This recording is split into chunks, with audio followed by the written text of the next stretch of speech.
Welcome to NP Certification Q&A, presented by Fitzgerald Health Education Associates.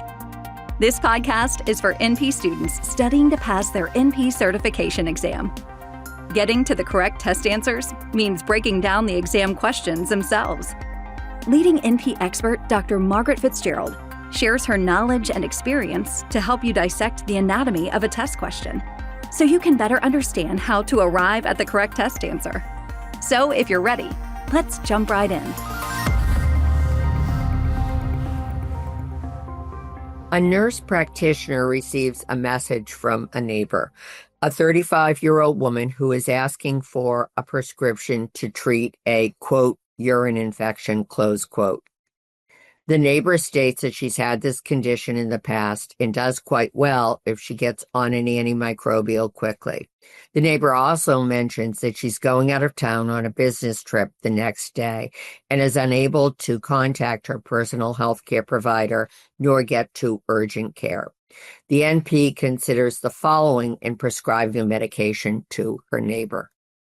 A, given that this is a request for a prescription that's not a controlled substance, the NP can provide the prescription as long as the patient can advise on what antimicrobial she's taken in the past. B, providing this prescription would be a violation of federal law. C, in a suspected UTI, an antimicrobial prescription should not be initiated until urine culture results are available. D, since the NP does not have a patient-provider relationship established with her neighbor, the request for an antimicrobial should be declined. And the correct answer here is D, since the NP does not have a patient-provider relationship established with her neighbor, the request for an antimicrobial should be declined. Where should you start with this question? First, determine what kind of a question it is. This would be one that would come under the category of maybe plan, because obviously it's talking about treating a UTI and it's talking about a specific intervention or perhaps professional issues. Long and short, it's a type of a question that could be fair game on any of the NP boards. A little bit of background information here. As you transition into your NP role, a scenario like this will come up sooner or later. And as NP practice broadens and more people are aware of what we can do as clinicians, which candidly is something that's long overdue. Often a neighbor, a friend, a coworker, sometimes your relative that you haven't heard from in 10 years will suddenly contact you and ask for a med refill or a new prescription. I can remember when I was first a nurse practitioner, many years ago, having a person who worked in the same building, but not for the same company as I did, who I hardly knew. She was literally somebody I would say hello to in the hallway. I'm not even sure if I knew what her name was or what her role was, but I recognized her as working in the same building with me. Very, very casually stopping me in the hallway and asking me to refill a prescription for her.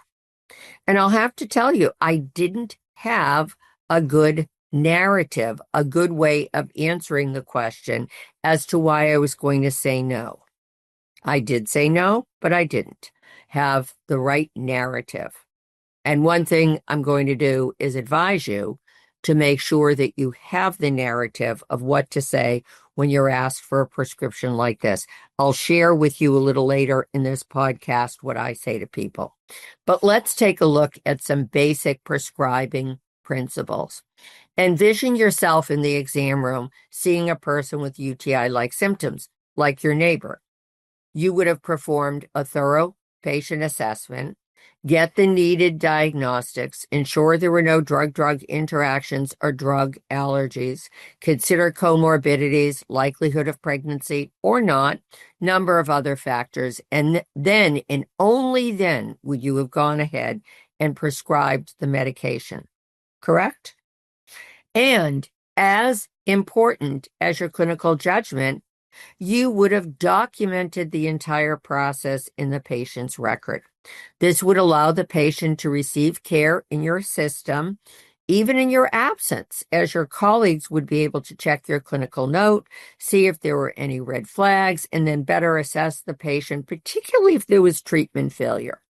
When you prescribe any medication to a patient where you do not have an ongoing patient-provider relationship, you have pretty much bypassed all those and other steps in the clinical process. Indeed, I find one of the ways I quickly get around requests for medications by people who are not my patient. I say something to the effect of, quote, I don't have access to your patient records. I don't have the ability to get tests I would need to make an informed diagnosis. I cannot document our interaction, and as a result, I'm unable to prescribe a medication for you. Full stop. And at one time, I'll tell you, I would have said, oh, I'm really sorry, not I can't help you out. And then I would have elaborated on why. I know this sounds harsh. I don't apologize for not being able to help someone out. I don't, because it's an intrusion on my professionalism to say, oh, we walk by one another once in a while in the hallway. Will you refill my high blood pressure medicines or whatever it is? Because if I say, I'm sorry, I can't help you out, that to me implies that I want to help the person out, but I can't. The reality is I don't want to help the person out. Go back to your own provider. But I find virtually when I say the reasons why I can't, people will kind of 99 times out of 100 nod their head and go, oh, okay, I understand. I understand. So that's what you want to do, is develop that narrative that works for you. With this information as background, let's revisit the question. The NP receives a message from a neighbor, a 35-year-old woman who is asking for a prescription to treat a, quote, urine infection. The neighbor states she's had this condition in the past and does quite well if she gets antimicrobial therapy quickly. The neighbor also mentioned she's going out of town on a business trip the next day and is unable to contact her personal health care provider nor get to urgent care. The NP considers the following in prescribing a medication to her neighbor. A, given this is a request for a prescription that's not a controlled substance, the NP can provide the prescription as long as the patient can advise on what antimicrobial she's taken in the past. Well, this looks like an answer that really sounds plausible, but it nonetheless violates what is needed for a clinician to do the thorough assessment, arrive at the appropriate diagnosis, develop a treatment plan, document all of this, okay? And I'm not saying that if you see a person with a common problem like a UTI and they tell you they've had it in the past, what worked, what didn't work, that you wouldn't include this in the information that you use to make a clinical decision. Absolutely not. Very, very important information. However, consider the differential as well. Okay? This could be an STI mimicking as a UTI. Chlamydia in particular can cause UTI-like symptoms. So can gonococcal infection. The list goes on and on. But nonetheless, this person is not your patient. You want to avoid this situation, whether it's a controlled substance or not. B, providing this prescription would be a violation of federal law. Well, there are a couple of things with this. It's not the correct answer as well. On the other hand, look at the answer. It's so succinct. Don't do it. Federal law violation. End of discussion. Very little additional information is given to you. General rule when taking an exam: avoid the longest and the shortest answers. And even if the longest or the shortest answer looks like it could be the right answer, make sure you dig extra deep into why you're choosing the longest or the shortest. One other point to keep in mind: federal law dictates very little of what we can and cannot do as nurse practitioners. Our prescriptive authority comes from the state level. Our license to practice comes from the state level.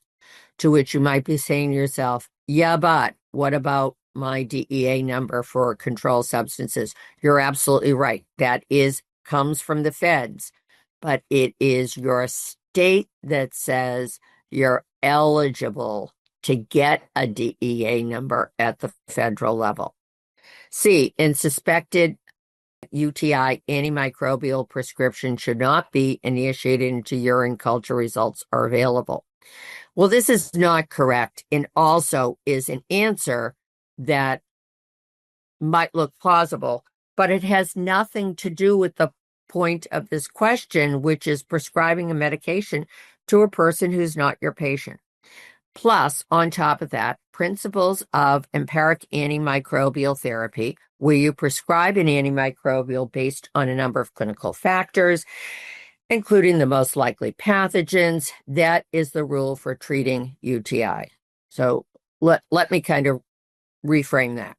You see somebody on a Monday, classic UTI, positive nitrites, positive leukocyte esterates. Let's make it an otherwise healthy 35-year-old woman. Like in this scenario, do you see her on Monday, knowing you're not going to get back the urine culture results till probably very late on Tuesday, if not Wednesday?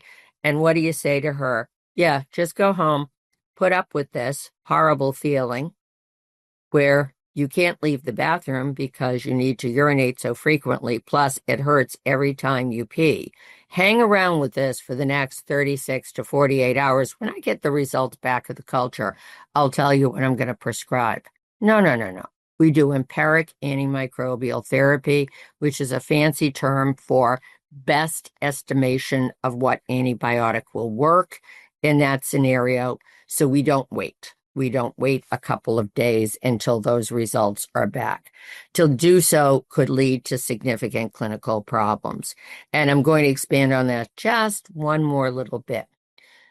Many of you, as you're transitioning from your NP to your RN role, you are practicing at the RN level in an acute care setting, right?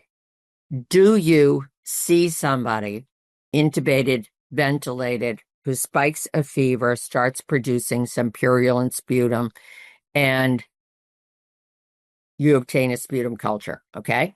Do you then see that the prescribing providers say, oh, fever spike, purulent sputum, got a sputum sent to the lab on Monday. We're not going to treat that person for suspected ventilator-associated pneumonia till we get the results back in a couple of days on the culture? No. Empiric therapy says we start it as soon as you suspect there is an infection, because that helps mitigate the severity of the illness. And then once all the diagnostics are back, you might need to adjust the therapy, but more often than not, the person's on the right drug in the first place. Okay. D, since the NP does not have a patient-provider relationship established with her neighbor, the request for an antimicrobial should be declined. And of course, D is the correct answer. Key takeaway: I advise you come up with a script that works best for you. In other words, what are you going to say to a person who's not your patient who asks for a prescription? I did not say if a person who is not your patient would ask you for a script. I said when, because it will happen sooner or later. Thank you for listening to NP Certification Q&A, presented by Fitzgerald Health Education Associates. Please rate, review, and subscribe to this podcast. And for more NP resources, visit FHEA.com.